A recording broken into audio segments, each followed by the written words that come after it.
refrigeración, congelación y almacenamiento de carne y productos cárnicos.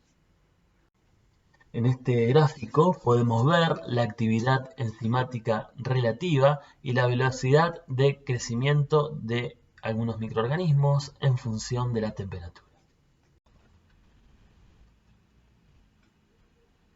Enzimas, mohos, bacterias psicrófilas, bacterias mesófilas y bacterias termófilas.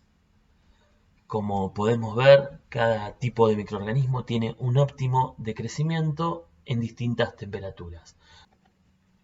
Bueno, vamos a definir refrigeración según el Código Alimentario Argentino. Es la acción de las bajas temperaturas sobre los alimentos sin alcanzar las temperaturas de congelación. Y el código define también que la carne debe mantenerse a una temperatura no mayor a 5 grados y en cámaras frigoríficas. Entonces aquí tenemos un límite superior para la carne en cuanto a la refrigeración. Si nos podemos ver en esta parte del cuadro, ¿no? Entre 0 y 5 grados tenemos crecimientos de bacterias psicrófilas, tenemos actividad de mohos y tenemos todavía una actividad enzimática muy importante. Vamos a ver ahora la definición de congelación. Es la acción de someter a los alimentos a temperaturas inferior al punto de congelación. ¿Cuál es el punto de congelación de la carne? Bueno, el punto de congelación de la carne está entre menos 1,7 y menos 2,2 en función del tipo de corte y del tamaño. Aquí también tenemos la temperatura de congelación del pescado que se encuentra entre menos 0,6 y menos 2. Entonces podemos definir que las temperaturas en las cuales podemos almacenar un producto refrigerado podría ser entre aproximadamente menos 2 grados y 5 grados. No podríamos pasarnos de 5 porque el Código Alimentario no lo permite. En cuanto a los productos congelados, tenemos que mantenerlos por debajo de su temperatura de congelación, que dijimos que para la carne está en torno a los menos 2 grados. Después tenemos otra definición, que es la de congelación rápida, sobrecongelación o supercongelación, que es el proceso de enfriamiento brusco que permite exceder rápidamente la temperatura máxima de cristalización en menos de 4 horas. Esto habla de un congelado rápido. La temperatura que debe alcanzar este proceso de congelación debe ser menor a los 18 grados. Entonces, resumiendo, tenemos temperaturas de refrigeración entre el punto de congelación y 5 grados y tenemos temperaturas de congelación por debajo de los menos 2 grados. Pero para poder decir que el producto está sobrecongelado o supercongelado, tenemos que llevar la temperatura de congelación y almacenamiento por debajo de los menos 18 grados. Entre 5 y menos 2 grados tenemos actividad muy baja microbiana, se destaca la actividad enzimática. Por debajo de los menos 2 grados, lo que predomina es la actividad enzimática. Por lo tanto, es de esperar que en productos congelados las enzimas que aún tienen actividad empiecen a deteriorar el producto. Y esto lo podemos evidenciar principalmente en las reacciones que llevan a la oxidación de los lípidos. Vamos a ver unas curvas de crecimiento de microorganismos en carnes a distintas temperaturas. La curva a 1 grado, una curva con una pendiente mucho más grande a 5 grados. Recordemos que era el límite que nos ponía el Código Alimentario Argentino para almacenar carne, y una pendiente mucho más grande a 15 grados. Según transcurre el tiempo, podemos ver cómo se va incrementando la carga microbiana, haciéndose evidentes desde el punto de vista sensorial por la aparición de olores desagradables y por la aparición de una viscosidad superficial que, como se puede observar, aparece unos días después. Si tomamos de ejemplo la curva de almacenamiento de la carne a 5 grados, podemos ver que la aparición de olores desagradables aparece aproximadamente a partir del día 10, y con respecto a la evidencia de viscosidad superficial, podemos posicionarla aproximadamente a partir del día 17. Como podemos ver en la curva de almacenamiento a 1 grado, esto ocurre mucho más lento, y en la curva de almacenamiento a 15 grados los defectos comienzan a aparecer ya a partir del día número 4. El Código Alimentario Argentino establece que se puede comercializar la carne luego de transcurridas 24 horas posteriores al sacrificio. Entonces ya a partir de las 24 horas ya podemos ver que ya hay un crecimiento de microorganismos evidente, pero que todavía no produce ningún defecto sensorial. ¿Por qué se deteriora la carne? Bueno, inicialmente la carne se considera estéril.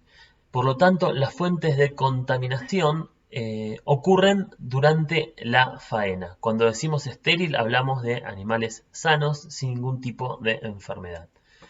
Entonces, las fuentes de contaminación pueden ser del medio, a través de los cuchillos e instrumentos de las operaciones, del agua de lavado, de la higiene de la planta y de los operarios, o puede ser también del propio animal, que esos microorganismos lleguen a través del cuero, o que pasen por alguna mala práctica de manufactura del contenido de los estómagos, de las heces, hacia el interior de la carne. Los microorganismos que pudieron llegar al animal recién faenado a través de las fuentes de contaminación durante la faena se encuentran con una actividad de agua muy alta, un pH que empieza a disminuir pero que se va a estabilizar finalmente en 5,5, una humedad superficial alta, presencia de nutrientes porque sabemos que la carne es un medio muy propicio para el desarrollo de microorganismos. La temperatura del animal que pasó de 36 grados a 38 grados para luego empezar a bajar nuevamente en función de la temperatura de almacenamiento. Bueno, y acá es donde se recurre a la refrigeración para retrasar el deterioro. Al empezar a bajar la temperatura, el principal y primer efecto es la selección de la flora que se va a desarrollar. Vamos a tener desarrollo de bacterias psicrófilas, levaduras y hongos. El almacenamiento de la carne en refrigeración va a ocasionar una deshidratación superficial que me va a traer una pérdida de peso. Entonces lo que se va a buscar es que los tiempos de almacenamiento desde el punto de vista del rendimiento económico sean breves. La refrigeración con una humedad relativa alta va a minimizar estos problemas, pero por otro lado me va a favorecer, como dijimos, el crecimiento de microorganismos psicrófilos. Los microorganismos psicrófilos patógenos pueden ser la Listeria monocitogenes, Yersinia enterocolítica y el Clostridium botulinum tipo E, entre otros. Y entre las bacterias deteriorantes tenemos principalmente las pseudomonas, los lactobacillus y los micrococcus. Selección de la flora microbiana según el procesamiento. El tipo de procesamiento que se realice sobre las carnes me van a condicionar el crecimiento microbiano. En carnes frescas vamos a esperar microorganismos adaptados a niveles altos de actividad de agua, mayoritariamente bacterias psicrófilas alterantes y levaduras. En carnes deshidratadas vamos a tener predominio de la flora adaptada a bajos niveles de actividad de agua, hongos principalmente. En carnes curadas vamos a tener predominio de microorganismos tolerantes a la sal, especialmente Micrococcus y Lactobacillus. Y en carnes que tuvieron algún tipo de tratamiento térmico, sean curadas o no, vamos a encontrar una selección de cepas termoresistentes que van a ir predominando, pero que inicialmente se encontraban en minoría. Bueno, como dijimos, los animales pasan de una temperatura inicial de 36 grados a aproximadamente 30 minutos después de la faena a una temperatura de entre 37 y 38 grados. Esto se debe por procesos bioquímicos internos. Por lo tanto, a esa temperatura, a una temperatura ambiente, las reses comienzan a enfriarse. Durante este enfriamiento comienza a evidenciarse la pérdida de peso con su correspondiente perjuicio económico, la deshidratación superficial que me puede traer decoloraciones y depreciaciones sensoriales, y como dijimos, una refrigeración con una humedad relativa alta que me va a minimizar estos problemas, me va a facilitar el desarrollo microbiano. Pero ¿qué pasa ahora dentro del músculo? Post faena, el músculo comienza también a sufrir cambios. Debido a la imposibilidad de obtener oxígeno del medio, el aumento del ácido láctico que me va a hacer descender el pH y que me va a dar inicio a procesos de proteólisis y lipólisis, aunque mucho más lentos. El pH de la carne también me va a regular características organolépticas finales como el olor, el sabor, la palatabilidad y la textura, las propiedades funcionales como la capacidad de retención de agua y la predisposición final al ataque microbiano. Transformaciones post-mortem. La genética, principalmente en cerdos, y el manejo estresante pueden provocar anomalías en la caída del pH muscular. Las principales alteraciones se conocen como carne PSE y carne DFD. PSE, pálida, suave y exudativa, y DFD, carne oscura, firme y seca, por sus siglas en inglés. El descenso del pH no debe detenerse hasta alcanzar un valor en torno a 5,4-5,5, que es el pH en el cual se inactivan las enzimas responsables de la glucólisis anaerobia que va a producir ácido láctico. Entonces podemos ver en este cuadro cómo va disminuyendo el pH en función del tiempo para estabilizarse aproximadamente a las 24 horas. Podemos ver que un pH de 5,4, 5,5 a las 24 horas transcurrida la faena, podemos decir que es un pH normal que responde a un descenso del pH adecuado. Por otro lado, si el pH no desciende hasta el valor 5,4, 5,5, sino que se queda por encima, podemos decir que esa carne es DFD. Por el contrario, si la carne disminuye drásticamente post faena su pH, vamos a encontrarnos con una carne PSE. Observen que en 5,2 se encuentra el punto isoeléctrico de las proteínas de carne. Entonces la carne PSE, al acercarse a ese punto isoeléctrico y tener poca afinidad por el agua, se vuelve exudativa. Del otro lado tenemos la carne PSE, que se encuentra mucho más apartada del punto isoeléctrico de la proteína, por lo tanto tiene más afinidad por el agua, pero le da características de ser oscura, firme y seca. Bueno, en torno a la velocidad de la bajada de la temperatura, si es rápida, la actividad enzimática disminuirá y requerirá mayor tiempo para las transformaciones post-mortem. El pH no disminuye correctamente y la carne será oscura y se va a favorecer el desarrollo de microorganismos. Si la bajada de temperatura es muy rápida y llegamos rápidamente a los 10 grados, el rigor mortis va a ocurrir sobre el músculo frío. Esto va a ocasionar una contracción antes de su aparición y la carne será dura. Este proceso se llama acortamiento por frío y recibe el nombre de cold shortening. Por otro lado, si la bajada de temperatura es lenta y en una hora el animal tiene una temperatura mayor a 35 grados, el pH va a disminuir con el músculo aún en caliente. Se van a desnaturalizar las proteínas y el pH será cercano a 5,2, que era el punto isoeléctrico de las proteínas. Los músculos van a disminuir su capacidad de retención de agua. Como dijimos, este fenómeno se llama PSE y que era mucho más frecuente en porcinos. Las temperaturas óptimas de bajada de temperatura son entre 14 a 19 grados las primeras horas, luego a 7 grados para que se estabilice aproximadamente a las 24 horas y recién 2 grados a las 48 horas. Estimulación de las canales con pulsos eléctricos. La estimulación eléctrica va a permitir un enfriamiento más rápido y poder evitar así el cold shortening. En bovinos acelera la bajada del pH y la aparición de rigor mortis. Esto siempre y cuando el animal tenga cantidades normales de glucógeno.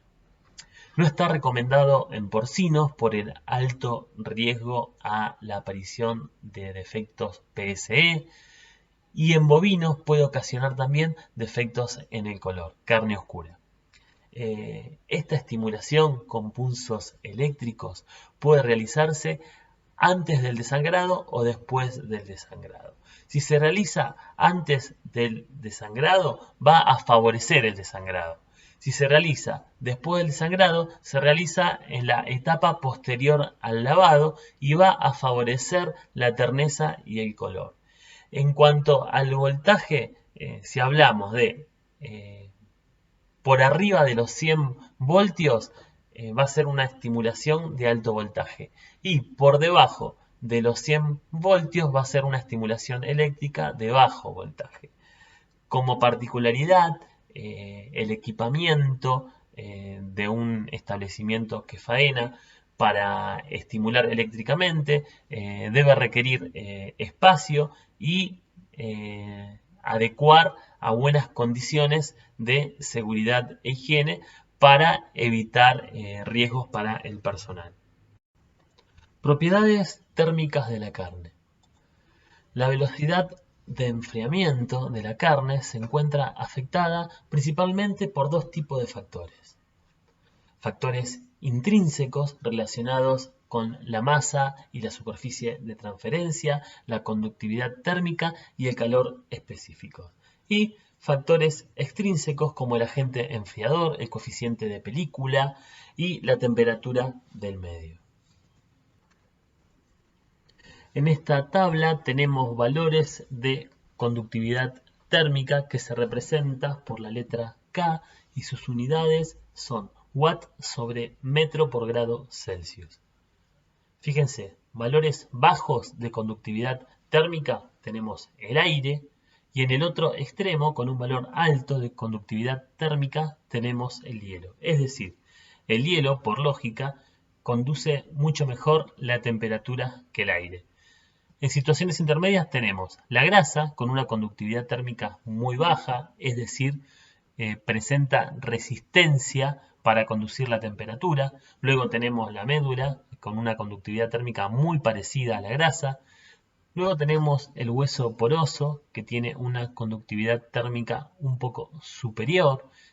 Si comparamos el hueso poroso con el hueso compacto, podemos ver que el hueso compacto tiene una conductividad térmica de 0,56 versus el hueso poroso de 0,26. Esto es obviamente por la presencia de aire en los poros del hueso. La conductividad térmica promedio de la carne magra es 0,49 y es la que generalmente se utiliza. Luego tenemos el hueso compacto con una conductividad térmica de 0,56, muy parecida a la conductividad del agua, y bastante por encima la conductividad térmica de la carne congelada es de 1,37.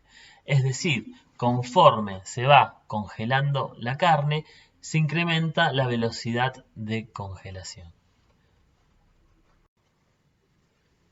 Los procesos de enfriamiento y congelado ideales tienen dos etapas. Una, la disminución de la temperatura del alimento hasta la temperatura de conservación. Y dos, el mantenimiento de la temperatura a la temperatura de almacenamiento. El enfriamiento o el congelado tienen que ser siempre rápidos y el almacenamiento se tiene que realizar en cámaras. De esta manera se evitarán fluctuaciones, se logrará una mayor eficiencia y homogeneidad de los productos, por lo tanto, una mejor calidad. No se deben utilizar cámaras para congelar, las cámaras son para almacenar el producto congelado. Para congelar se deben utilizar equipos diseñados especialmente para congelar, como es el caso de los túneles, por ejemplo. Lo mismo es válido para la refrigeración. Si tenemos una cámara llena de productos refrigerados y ponemos un producto caliente, el producto almacenado en la cámara subirá su temperatura. Por lo tanto, es importante utilizar equipos distintos. Los equipos que se van a utilizar para bajar la temperatura son los abatidores o los túneles de enfriamiento y congelación. Y para almacenar los productos en frío se van a utilizar las cámaras de producto refrigerado y las cámaras para producto congelado. Bueno, vamos a ver algunos ejemplos de equipos. En este caso vamos a ver abatidores para distinta capacidad. En general son de uso gastronómico y permiten el enfriamiento rápido de los productos. Acá tenemos un ejemplo de un túnel de enfriamiento mecánico con el típico equipo de frío. Aquí podemos ver cómo sería un túnel de enfriamiento, la circulación de aire dentro del equipo. Aquí lo mismo pero de manera lateral. Para productos envasados, idealmente hay que asegurar que el frío ingrese dentro de las cajas, si no queda otro remedio que enfriar dentro de cajas. Bueno, para el enfriamiento de pollo se utilizan chillers con agua enfriada, luego el producto se envasa y se encaja para almacenarse finalmente en cámara. El enfriamiento en estos chillers es por contacto directo, con lo cual se logra un rápido enfriamiento. En la industria pesquera se utiliza también hielo. Se dispone el hielo junto con los pescados dentro de cajones para bajar la temperatura dentro del barco y mantenerlo hasta llegar a la planta. El almacenamiento en las cámaras también se hace con hielo dentro de las plantas pesqueras. ¿Por qué se utiliza hielo? Porque el hielo tiene una capacidad refrigerante muy grande con respecto a un peso y a un volumen determinado. Es inocuo, portátil, relativamente barato y permite un rápido enfriamiento ya que entra en contacto directo con el pescado y al fundirse genera una fase heterogénea entre agua y hielo, donde el hielo hace de termostato y se mantiene esa fase aproximadamente a 0 grados. Por otro lado, dentro de la cámara, el almacenamiento del pescado dentro de los cajones con hielo permite que el pescado se mantenga húmedo y no se seque. Maduración de la carne. Los efectos de la maduración de la carne se deben principalmente por sistemas enzimáticos, pero también por la acción microbiana de hongos y por el efecto de la deshidratación parcial. Los sistemas enzimáticos están gobernados por proteasas como las caspasas, calpaínas, proteasomas y catepsinas. Logran la ruptura natural de los tejidos conjuntivos del colágeno y logran la disminución de la dureza. Esto ocasiona también cambios en el pH y cambios en la capacidad de retención de agua. La acción microbiana, debido a los hongos que crecen superficialmente, favorecen la formación de la costra, junto con la deshidratación parcial superficial, que en conjunto esto logra una pérdida de peso que por un lado hacen que el producto sea más caro, pero por otro también logran una concentración de aromas y sabores. Este tipo de productos en general está destinado para mercados muy exigentes, como el mercado europeo, el mercado americano. También en Argentina se ven en algunos restaurantes estos productos, pero bueno, a un valor bastante elevado, lo cual tiene su justificación teniendo en cuenta que el rendimiento es bajo y que se tiene que tener el producto muchos días hasta lograr la maduración que se busca. En contracara con esto está las costumbres de consumo de carne argentina, que hacen que generalmente en menos de 24 horas el producto ya está en venta en el mostrador y se compra y se consume casi de inmediato. Bueno, acá abajo en esta tabla podemos ver el tiempo necesario a 1 grado para alcanzar el 80% de terneza. Para bovinos se logra en 10 días, para ovino en 7,7 días, en porcinos 4,2 días, en cambio en aves, fíjense la diferencia, 8 horas y en conejo 9,5 horas.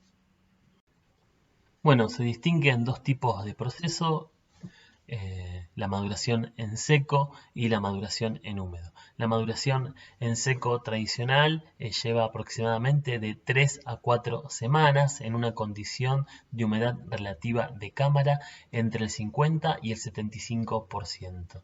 Más o menos se alcanza una pérdida de peso del 30%.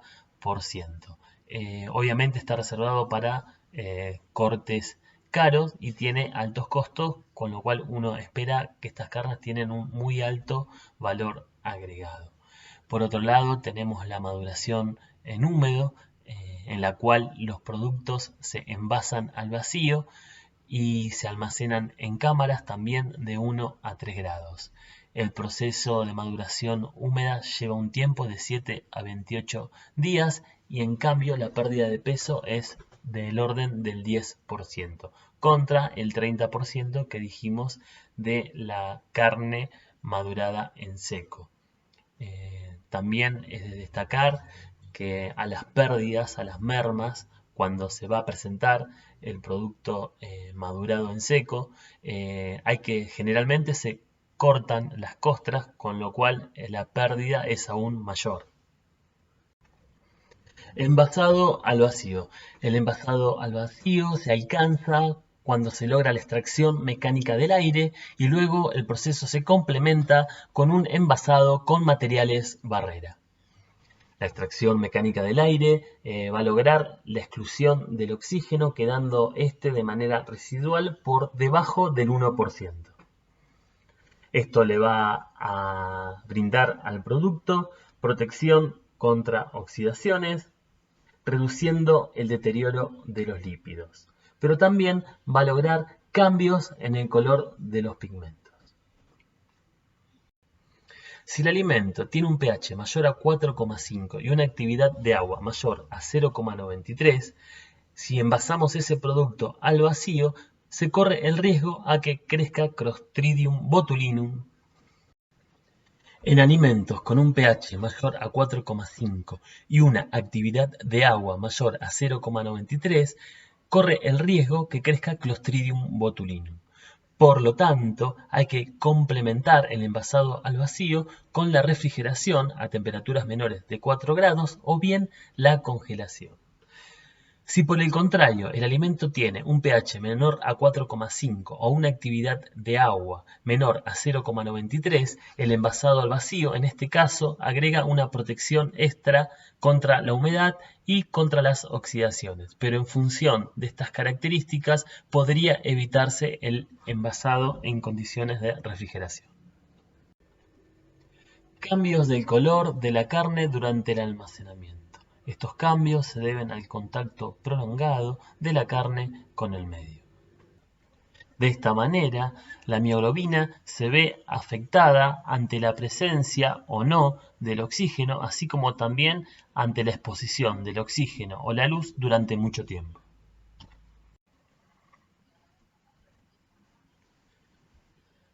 Bueno, este cambio se conoce como blooming y es la formación de oximioglobina, cuando la carne fresca se almacena en contacto con el oxígeno del aire. No afecta el olor, pero sí afecta el color, que es rojo brillante. Esta reacción es reversible. El otro defecto es la formación de metamioglobina.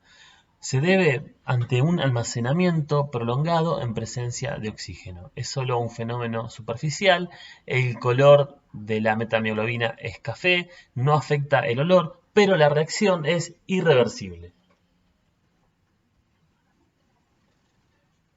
Y la tercera reacción que vamos a ver es la formación de sulfomioglobina, que tiene origen bacteriano por bacterias que producen compuestos con azufre. En este caso sí, hay formación de olores desagradables y el color es un color superficial verde y con presencia de limo. Esta reacción es irreversible. Envasado de productos cárnicos en atmósferas protectoras. Incluye básicamente la operación de extraer mecánicamente el aire, de excluir el oxígeno, reemplazarlo por gases y envasarlo. Los gases más utilizados son el nitrógeno, el dióxido de carbono y el oxígeno, solos o combinados entre sí de manera de formar una mezcla ideal para cada tipo de producto. El desplazamiento del oxígeno va a permitir que pueda haber crecimiento de la flora anaerobia presente. Muchas veces, para inhibir parte de esta flora anaerobia, se pueden incluir pequeñas cantidades de oxígeno. El principal riesgo cuando se trabaja con atmósferas protectoras que no tienen oxígeno es el crecimiento de Clostridium botulinum. Recordemos que la carne tiene una actividad de agua cercana a 0,99 y tiene un pH mayor a 4,5, siendo el medio ideal para que pueda crecer Clostridium botulinum. Otro dato a tener en cuenta es la permeabilidad del envase que se va a elegir para cada caso, considerando la composición de gases de la atmósfera protectora. Y otro tema no menor también es en función de la estructura del producto cárnico que estoy poniendo, su tamaño, si tiene hueso o no, la elección de un material resistente.